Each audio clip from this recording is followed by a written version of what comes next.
மகா பெரியவா பற்றிய ஒரு உண்மை சம்பவம் இது. இதை சொன்னவர் ஸ்ரீமடம் பாலு அவர்கள். ஓர் ஏழை பாட்டி பெரியவாளிடம் அபார பக்தி வைத்திருந்தாள். கையில் இருந்த சொற்ப பணத்தைக் கொண்டு மிகவும் சிக்கனமான வாழ்க்கையை கழித்துக் கொண்டிருந்தாள். மிகவும் ஆச்சாரமான பக்தி அவளிடம் இருந்தது. தினமும் பெரியவா இருக்கும் இடத்தை சுத்தம் செய்வாள், கோலம் போடுவாள், தீபம் ஏற்றி வைப்பாள். 2 புடவைகள் தான் அவளுடைய ஆஸ்தி. இன்னொரு புடவை வாங்க கூட அந்த பாட்டியிடம் பொருள் இல்லை. ஒரு பக்தர் அரிசி குருணையும் வெல்லமும் பெரியவாளிடம் சமர்ப்பித்திருந்தார். அவற்றை நல்லபடியாக விநியோகம் செய்ய வேண்டுமே. பாட்டிக்கு பெரியவா உத்தரவு போட்டார்கள். காஞ்சிபுரத்தில் உள்ள எல்லா எறும்பு பூச்சிகளிலும் கொஞ்சம் கொஞ்சம் போட்டுவிட்டு வா, அரை ஆழாக்குக்கு விதம் போடு என்றார்கள். அந்த பாட்டியும் பக்தி சிரத்தையுடன் அலைந்து திரிந்து பல எறும்பு பூச்சிகளில் அரிசி குருணையையும் வெல்லமும் போட்டுவிட்டு வந்தாள். அந்த வேலை முடிந்ததும் பெரியவா அந்த பாட்டியை கூப்பிட்டார்கள். பெரிய மாலை போல திரிநூல் இருந்தது. ஒரு டின் நிறைய எண்ணெயும் இருந்தது. திரிநூலை கட் பண்ணி ஒவ்வொரு கோவிலுக்கும் போய் எவ்வளவு விளக்குக்கு போட முடியுமோ அவ்வளவுக்கும் போடு. ஒவ்வொரு நாளும் 2-3 கோவில்களுக்கு போய் விளக்கேற்றினாலும் கூட போதும் என்றார்கள் பெரியவா. பாட்டிக்கு பரம சந்தோஷம்.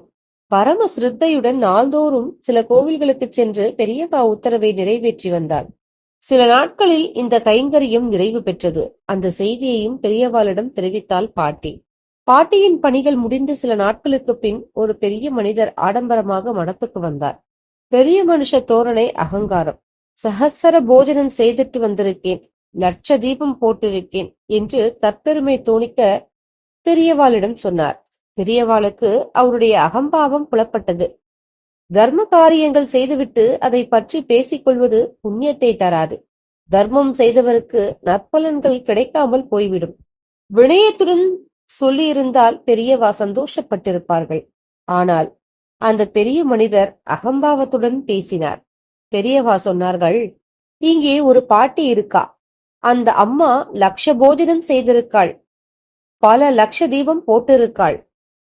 ஆணவ பணக்காரருக்கு சற்று திடுக்கிட்டது.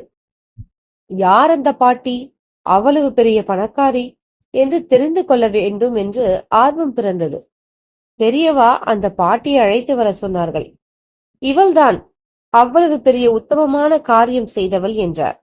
அழுக்கான கிழிசல் புடவையை கட்டி கொண்டு வந்து நின்ற பாட்டியை பார்த்து பெரிய மனிதர் அயர்ந்து போனார். பாட்டியின் நெற்றியில் இருந்த வெள்ளை விளையர் என்ற திருநீற்று பூச்சு அவளுடைய இதய சுத்தத்தை விளக்கினார் போல் இருந்தது. பெரியவா சொன்னார்கள், சர்வ ஜீவனிலும் பகவான் வியாபத்திருக்கிறார். பிரம்மா முதல் எறும்பு வரை பகவான் இருக்கிறார். மனுஷியாளிடத்திலும் இருக்கிறார். நீ 1000 பேருக்கு அன்னம் போட்டிருக்கிறாய். ஆனால் இந்த பாட்டியோ பல லட்ச ஜீவன்களுக்கு, எறும்புகளுக்கு ஆகாரம் போட்டிருக்கிறார்.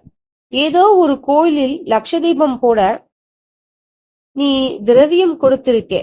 லட்ச தீபத்துக்கு எண்ணெய் திரி போட்டு உன்னால் ஏற்றவே முடிந்திருக்காது. இந்த பாட்டி பல கோவில்களுக்கு போயிருக்கிறாள்.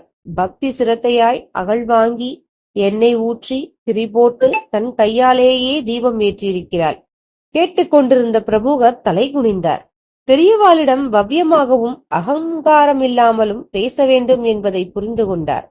பின்னால் பல பக்தர்கள் வந்து நிற்பதை பார்த்து சற்றே நகர்ந்து இடம் கொடுத்தார். சிறிது நேரம் கழித்து பெரியவாளே அந்த பெரிய மனிதரை கூப்பிட்டு உட்கார வைத்து பல சமாச்சாரங்கள் பேசி பிரசாதம் கொடுத்து அனுப்பினார்கள்.